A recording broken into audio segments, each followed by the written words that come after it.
welcome everybody. If you've never seen, I've given this presentation quite a few times. I added a bunch of stuff this year.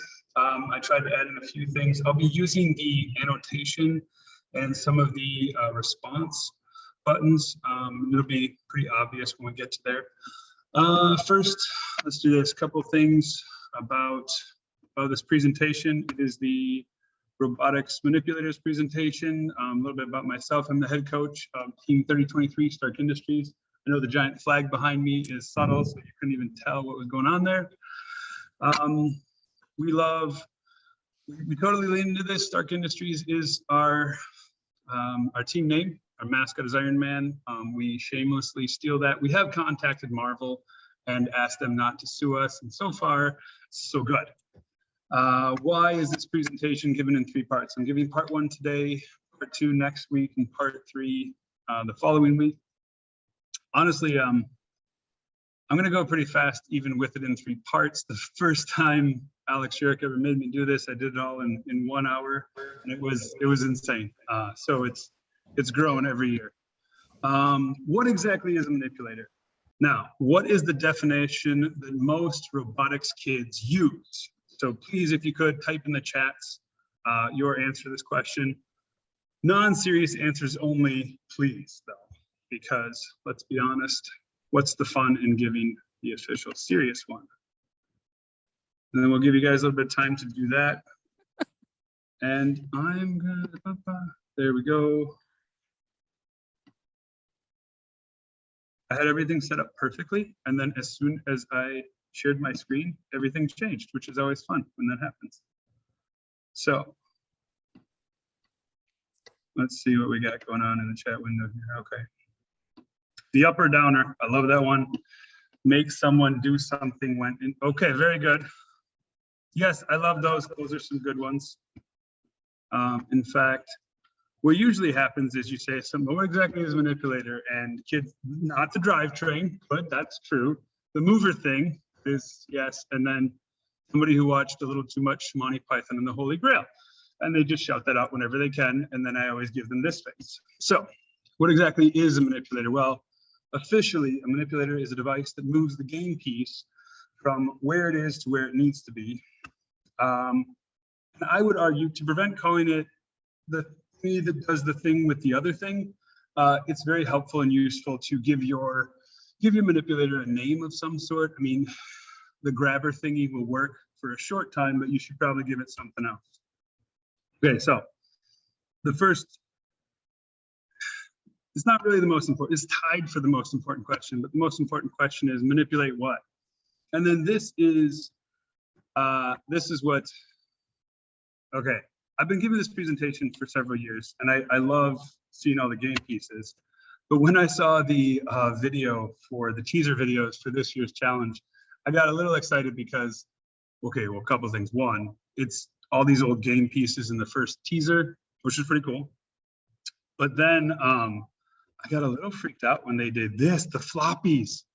In the second teaser video, they show the floppies and they like, okay, the picture I have up on your screen of the floppies is I don't know if it's the only picture in existence, but it is hard to find photos of the floppy before the teaser video came out.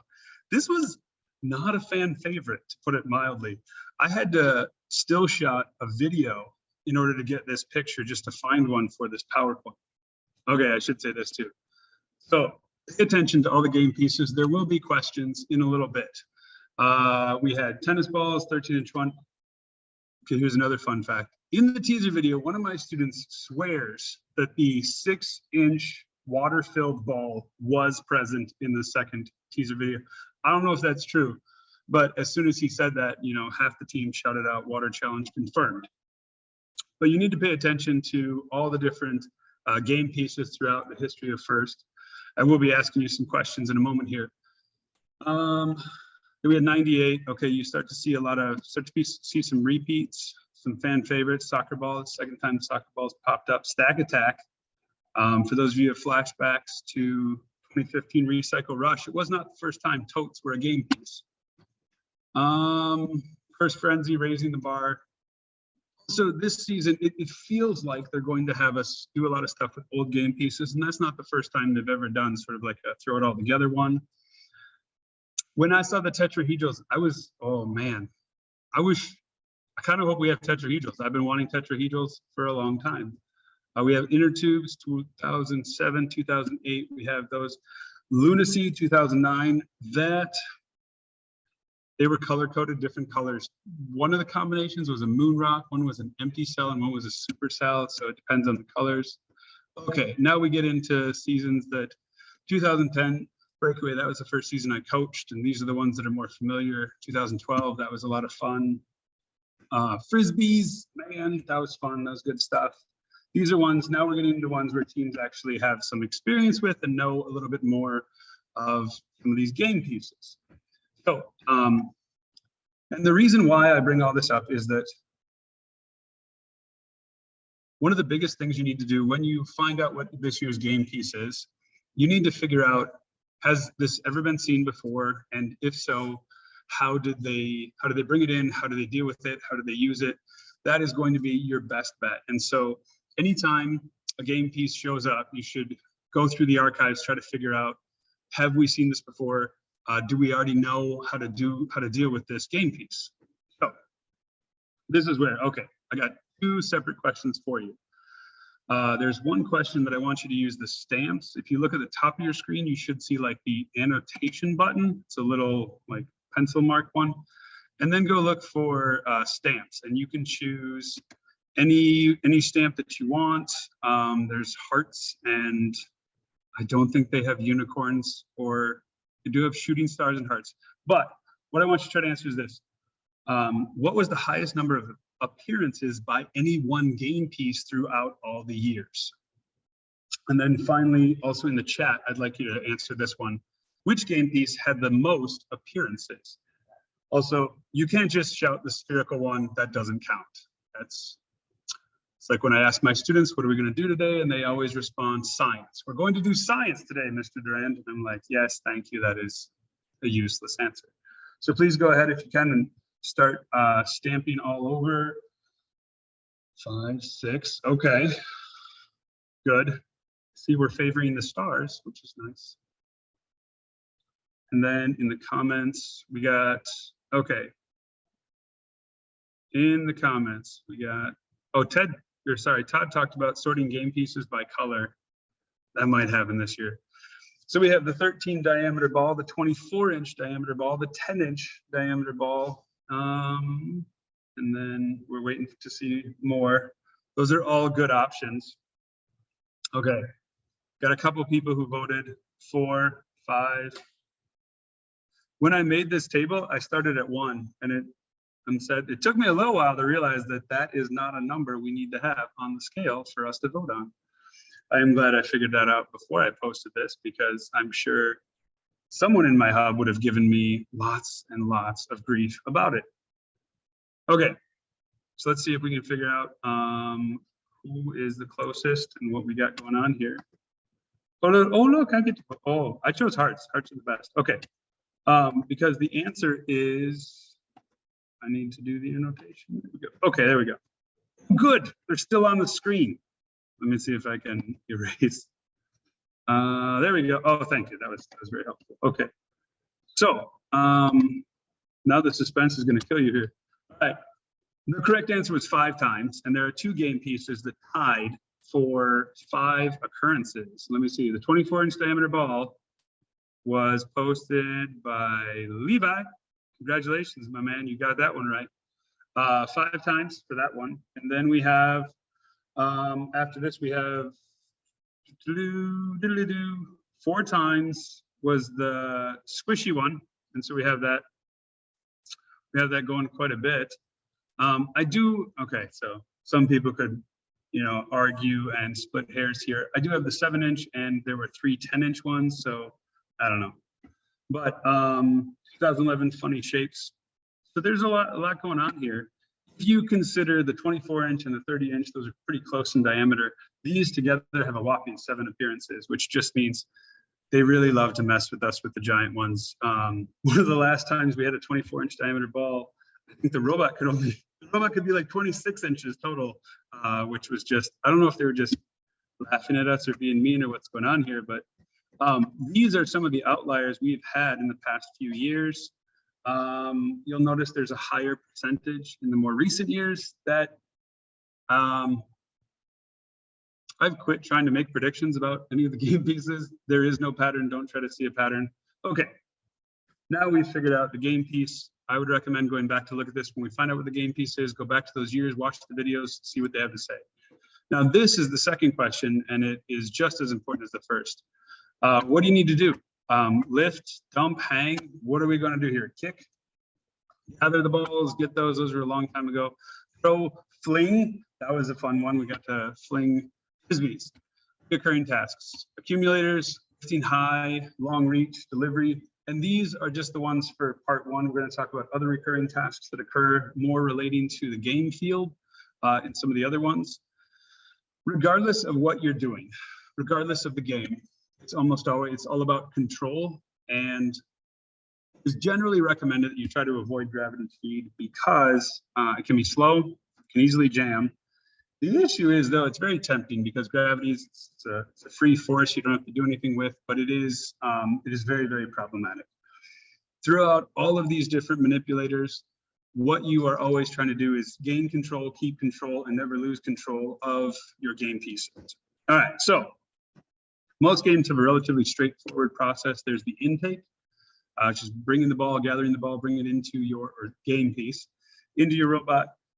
Move it, hold it, transfer. Notice no football, my favorite. Ah, yes, there was. So Mark commented, notice there was a little Nerf football in one of the teaser videos, but that is not a game piece we've ever had. So I don't know what they were doing there, if they're just trolling us, but my team once designed a robot to try to pick up and throw a football just in case it ever happened to be a game piece. So you got to bring the game piece in, hold it, transfer, score. That's going to be how the rest of this presentation is going to break down. We're going to break it up into these different areas. So intake, what type of manipulator is good for each? Well, it depends. You really have to ask yourself, what is your limit? So if you have very few game pieces, if you can only hold one or like 3 game pieces at a time, then you're going to want very, very different types of manipulators. If there's a lot of game pieces and you need to like gather a lot, throw a lot, do a lot of things, you're going to look for accumulators and conveyors. First, we're going to talk about rollers, horizontal rollers. These work great for large game pieces, boxy ones. Think about like power cubes that were cubical, the totes, bringing those in. Vertical rollers, these are awesome. If you ever have to bring a ball in, you just wheel down on top and spin her in. Works very nice. It's pretty big fan favorite. This one, so this is this one and this one. It's one of my favorite robots ever. It's the Cheesy Poofs 254. These are really helpful, and these designs were fairly interesting. What they did with this design is they independently controlled the top roller wheels and the bottom roller wheels, so they could actually manipulate the game piece and rotate it around. If we have some sort of an inner tube coming up this year, then we're going to want to be able to spin, rotate, and control it. And this is fun. Sometimes you can have both. This is a great way because a lot of times you need to move the game piece in multiple directions. It's not enough just to like bring it in. You got to like focus it, control it. This is an option. And then, okay, we're going to vote on this question. You should be able to use the reactions towards the bottom of your screen. Is this a roller? Vote with a green check mark for yes and a red X for no. Also, I'm hoping not to start any debates like the famous, is a hot dog a sandwich? But at the same time, okay, we got some yeses, we got some nos. All right. This may drive some of you nuts though. My answer is I don't care. And I know that sounds, you're like, why would you even ask the question then? My answer is, does it work? And that's generally what I think we should all focus on, and every team, that's what I ask my kids. And we joke that like, number one, it's got to work. Number two, it's got to look pretty. I don't know. I mean, it's definitely a conveyor belt, but it's acting like a roller. It is what it is, but it works. And this is just a different way than the previous vision of this. Both of these are going to do the exact same thing. They're going to bring the balls towards the center of your robot and in. And what is better? I don't know, whatever you can do, whatever is the best for you. And we're going to talk about that a little bit. The third presentation talks about decision-making processes and how that works. Also, random on this one, if you know whose bot this is, post it in the comments. But there's like, it looks like a Curious George monkey hiding in the background, which makes me think of Furious George.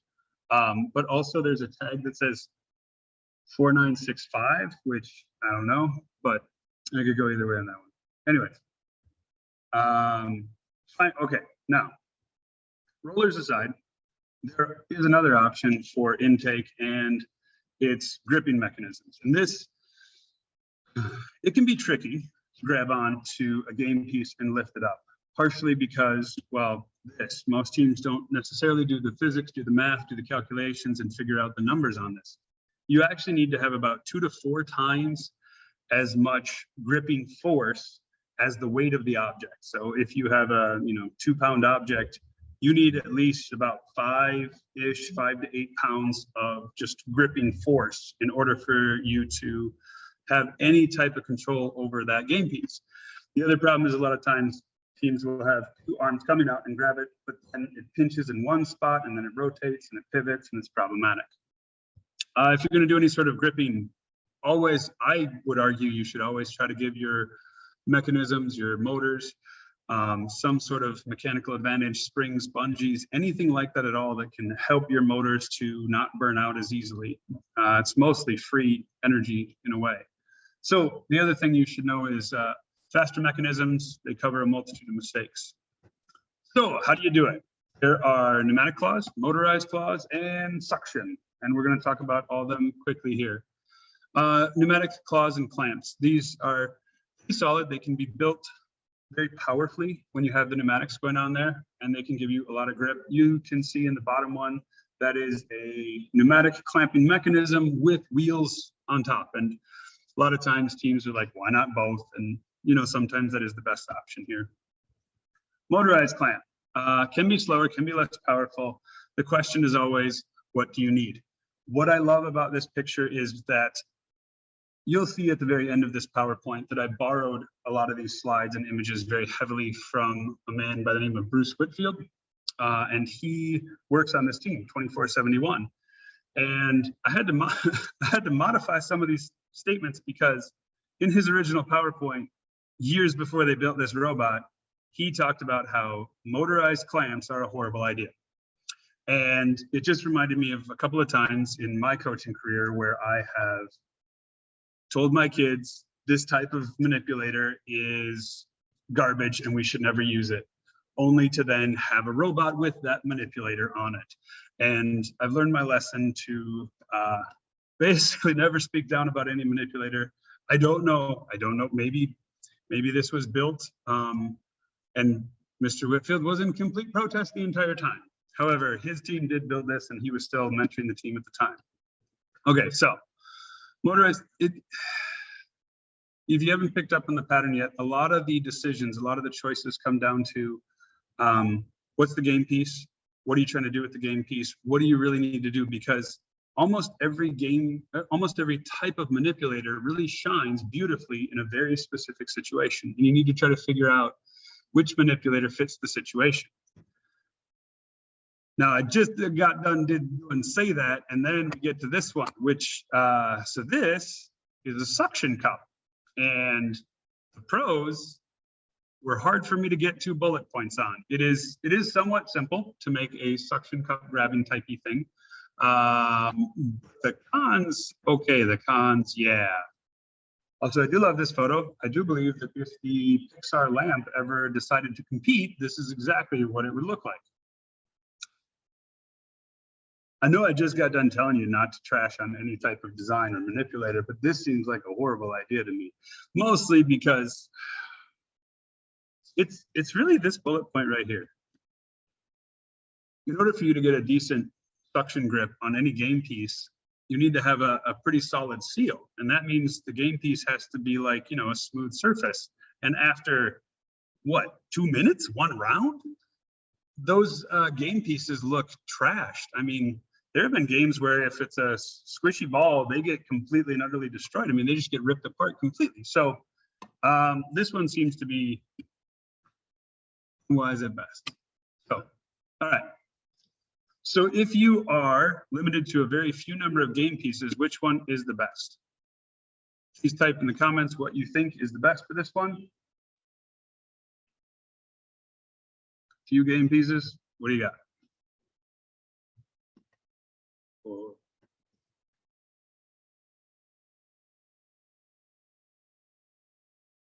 Okay, interesting. Okay, some of the answers popping in here. Conveyor belt, that's interesting. We're going to talk about conveyor belts in just a moment here. Claw thingy, I do like claw thingy. That is a good name for it too. All right, so it is like I said, it's hard to say which one's the best. Oh, here we go. Vote using the stamps on this one. Would you go with rollers or claw thingy? Which one's your favorite of these two types of mechanisms? Both are good for few numbers. Go with the annotation, stamp. You can go check mark, star. And if you don't catch the, oh wow, somebody's going big. Is somebody trying to draw one of the aliens from Toy Story? Because that's impressive. We got a lot of stars. Is that the same person just going nuts? I'm tempted to go with the claw just because I love the little aliens from Toy Story. I don't know. I think both are really good. Again, it always depends on the things. Honestly, if your game piece is a spherical ball, rollers are oftentimes more reliable. If you're looking at a box or a tote, then a claw mechanism can be extremely successful. Oh wow, somebody's going all out. Okay, I'm actually a little sad to try to get rid of this artwork before, but the show must go on. All right, and I've been told I'll be given the boot if I don't get her done on time. So okay, let me do this and all right. So now, those intake mechanisms. This is a brief overview, different types of ones.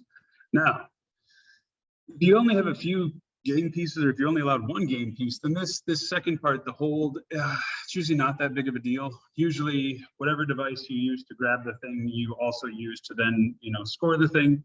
But that's not always the case. Sometimes, even if you're only allowed one game piece, you still have to pull it in, move it around inside your robot, and then shoot it off somewhere else. So, conveyors and accumulators. These are the major two different ways in which you can move stuff around.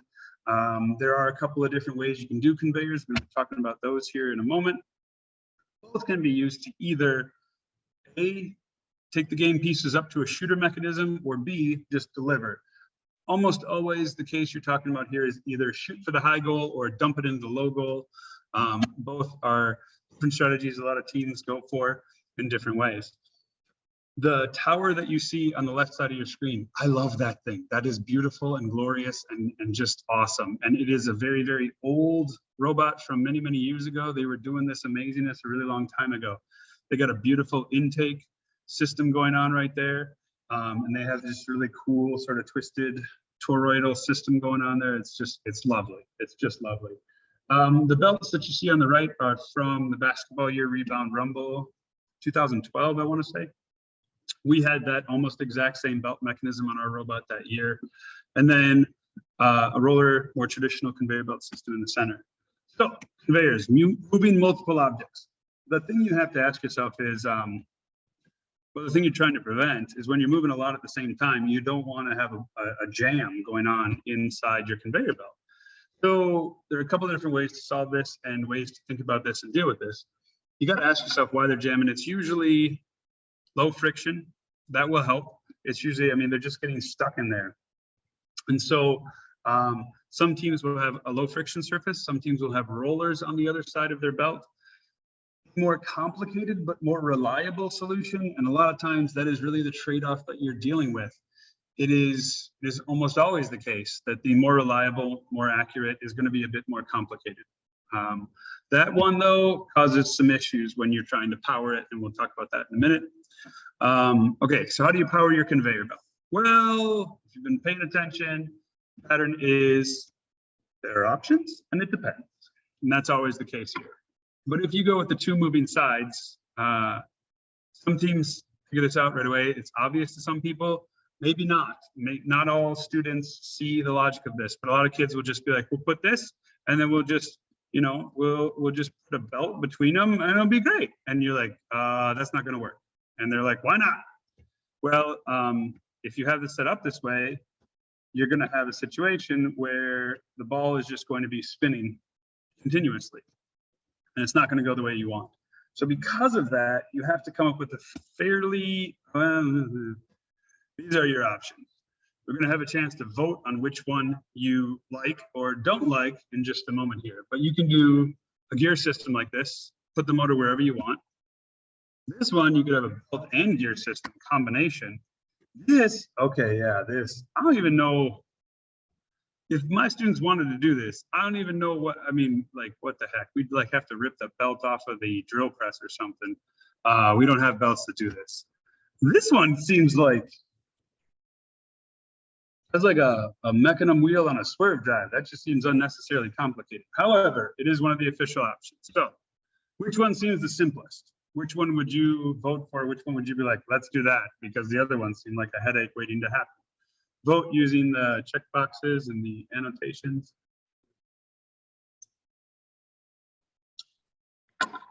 It looks like your personal opinion is being asked as well, Mark. Oh, really? Okay, sorry. Versus polycords and belts, if you have anything to add on that. Thank you. Sorry. I appreciate that. Polycords versus belts. Honestly, if you have the belts and the pulleys ready to go, why not? We used to have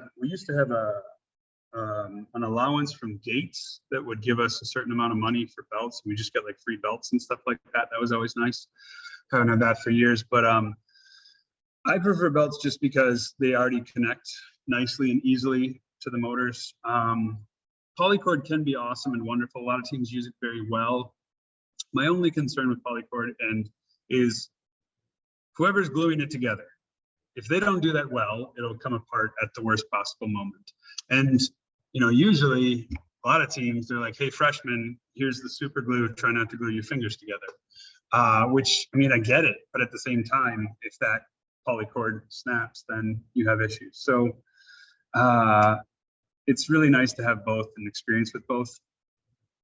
And you'll see me waffle on a lot of stuff because as I said, I've learned as soon as I put anything down and be like, this is a great idea, then it blows up in my face, and I'm trying to avoid those. Also, Alex Urich is on this call, and so he will happily bring it up if I ever about face on anything. All right, so just a couple different ways. Flexibility is an issue with polycord. Good point. Mark, by that, do you mean like too much flexibility or? Yeah. And then they kind of get a little floppy as time goes on. That is, once they get a little hot too, they can cause some issues. So that is something to think about. I mean, you want a little bit of give, but obviously not too much. Yeah, you'll see people put a lot of cord just because they'll bend apart. So if you're moving a ball, it'll push it out to the side. So then you got to put short spacing between the polycord. You know, whereas if you've got belts, they don't tend to be so sideways flexible. Oh yeah, that's a good point. Yeah, I like that. Yeah.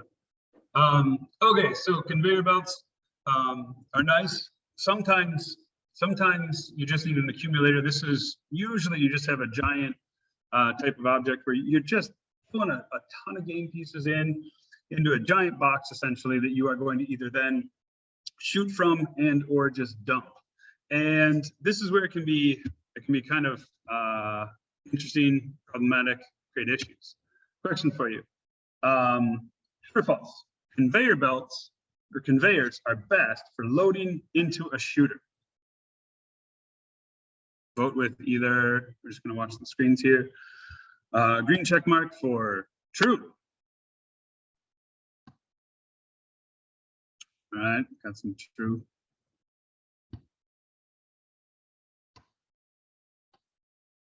Okay. I'd say so, yeah. I don't know. I mean, okay, I guess. So the problem is here, I didn't give you a whole lot of options to think about or look at, but seriously, if you could do that, you know, nice tornado spiral thing, do that because that's awesome. Conveyor belts are a pretty good, solid, tried and true tested method for loading into a shooter. The reason why I bring it up now is we're going to talk about accumulators, then we're going to talk about shooters in a moment. And the thing about accumulators, or the problem I would say with accumulators, is really they make it, if you're using an accumulator to shoot from, it can be difficult to, you need some sort of mechanism, you need another mechanism to get the balls to the shooter. And the situation you have with an accumulator is that you have lost control of the game piece. You brought it into your bot, but now you just have kind of a pile of them. And sometimes that is the perfect thing to do and you should totally do it. But you just have to realize that then you now have another system, you have another mechanism, you have another way, you have to have another way to control the game piece again to get it to your shooter. If you're just dumping, that's awesome, then that's exactly what you should do. And this is why though some teams will have a situation where they keep control of the game pieces in the conveyor belt. Some things to think about if you're just going to dump into the logo. These things can be heavy sometimes. Some teams will just have a flat bottom that they use as like a dump truck situation. And that's all awesome. If you're going to build just a heavy box that pivots and dumps, you should try to add some pneumatics. Springs can be helpful in situations like that. Running with a gear, you have to be careful that you don't blow out the motors. Okay, now the one everybody loves. So scoring. This one's going to be pretty quick. I'm going to try to make it quick. Trying to see. Okay, so shooters. There's shooters and delivers. Shooters, there are a couple of different options here. You need to have, again, avoid gravity. That will let you down. You want to have control of the ball. You want to make sure that you reduce all the randomness. The biggest problem is the game pieces become very, very misshapen very, very quickly. So like what you see up there with the basketball game, they put a lot of squeeze on the ball. And this is because the game pieces become misshapen, but it's also a bit of a chicken and the egg thing because the game pieces get misshapen because everybody's squeezing them because they're prepared. So, you know, it's kind of one begets the other. Speed versus volume. This is a situation where some teams just choose a strategy where they're going to kind of like spam shoot the goal. And that's a strategy in several games that is a great idea and that will work really well. Other games, because you're limited on how many game pieces you're allowed to have, that is a more problematic issue. Flexibility, we're going to talk about that a bit. How do you have a flexible, adaptable system where you can score? And so there are a couple options here. There's single wheel versus double wheel and turrets are what we're going to talk about here. You see single wheel in the upper right-hand corner right there. That's a nice one. Double wheel, it's a pretty simple one right there. And turrets. And then the question you have to ask yourself is, well, then I got to get this one. I love this one. This one's just a single wheel one. Okay. So the question is, do you basically, and we'll talk about this in a moment, like you want it to be strong and secure because you have a powerful motor. It's going to be spinning up. There's a lot of energy. There's a lot of mechanical energy. You need to be able to control the flow and the feed some way, somehow, a double mechanism, a secondary situation going on there. You want to get your speeds up crazy high. If you can, if your team's capable, sensors to detect when the ball's there. If your strategy is just to have the shooting motor just spinning the whole game and then just push stuff in as you can, yeah, your battery is probably going to be running low come end game, and that's not necessarily the time when you want things to fall apart. So why use a turret? If you want, please comment in the comment section, type in a situation where you're like, what is a best case scenario? Why use a turret? Thank you for the warning, I appreciate that. I should be able to get her done. Okay. What's a good case scenario where you want to use a turret?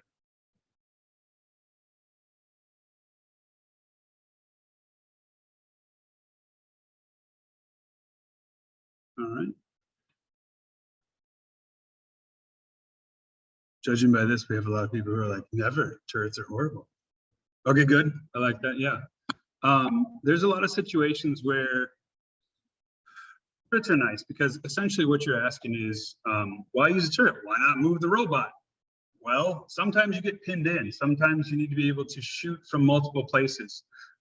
When you're positioning your robot to shoot, sometimes there's only one goal. If your robot can only shoot from one spot on the field, then all your opponents have to do is get that rookie team bot that can barely drive around to be in that area. And then you're completely out of the game. Yes. Okay, good. Thank you, Mark. I think, okay, good. Yeah. I think I addressed that very briefly in the next one because we're trying to go as quick as I can. Defense is what's the problem with having a shooter bot. So something that Mark brought up that I kind of brushed past or went through. Single and double wheel. The issue with double wheel is if your motors aren't spinning the same speed, the ball will end up heading in different directions. If the top one's going too fast, you get top spin and the ball goes flying off in the different directions. Some teams are clever enough that they have a way to figure out how to use that to control the trajectory and angle of the ball. That becomes problematic and difficult, especially when the ball pieces get shaken. So, when is it good to use a turret?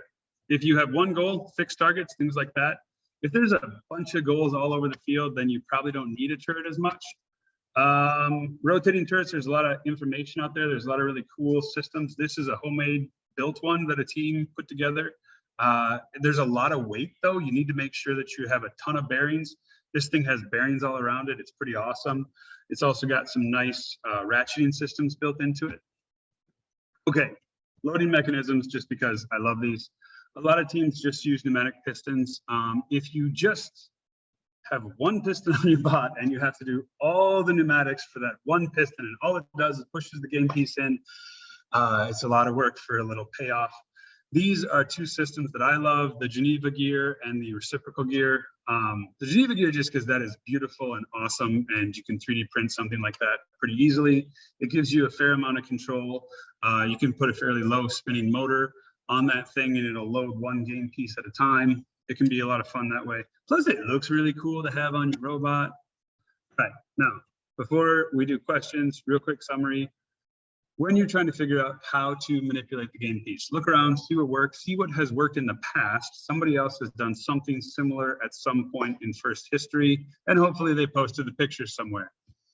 And this people talk about in all the other presentations. Know your design objectives and your game strategy. Make sure that first thing, what is your goal? What are you trying to do? What is your strategy to win the game? Your specific strategy.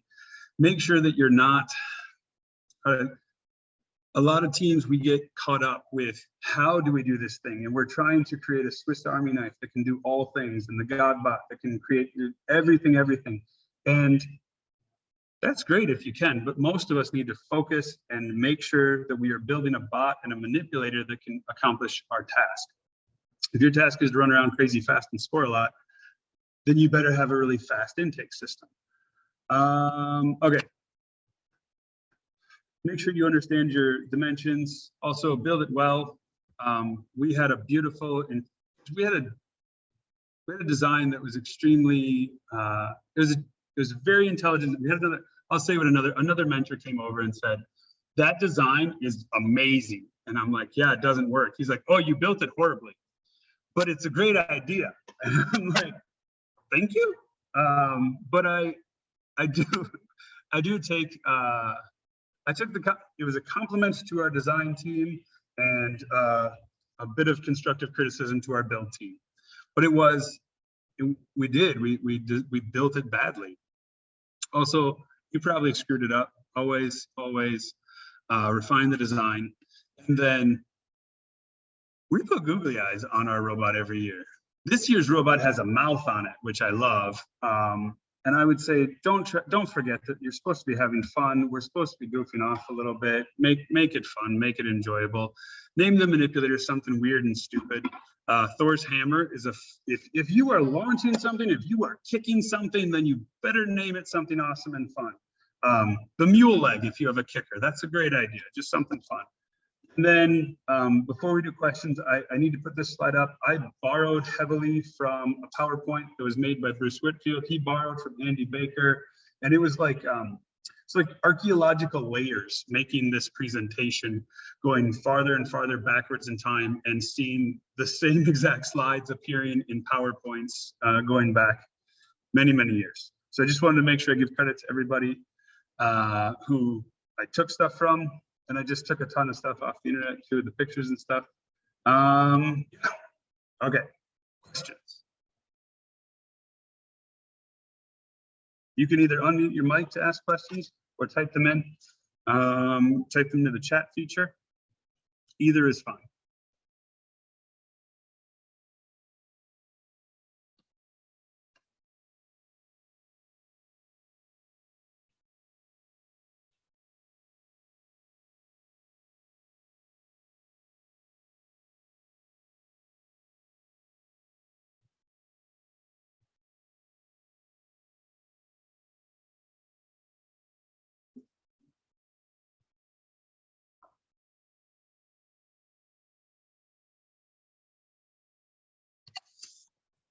I know, so many questions, so much stuff. No worries. Well, I just want to say this is 10 steps above any kind of trebuchet or catapult I had to build in my physics class. So this has been terribly exciting for me. Thank you so much, Mark. Last chance for any questions. Otherwise, I will post in the chat the link to the main room that we all started off at. We will all gather just for a few minutes here. We'll talk about winners of some prizes, just kind of wrap up what we've been talking about today. But if anyone has any questions, here's your last chance. I do have a question for John from Team 3058. I don't know if you can hear me. Hey, John, where are you at, man? Is that like a bike? There's like bikes in the background? Or? I feel like you're in like a skate park or something. What's up? No? Okay. You can chat. I'll stick around. But I'm just curious. There's bikes hanging from the ceiling. That's just a place I'd like to hang out. That's all. Anyways, my info is here. If you have any questions, my email's up there. That's our team website. Shoot me an email if you have any questions. I'll try to answer if I can, or direct you to other stuff.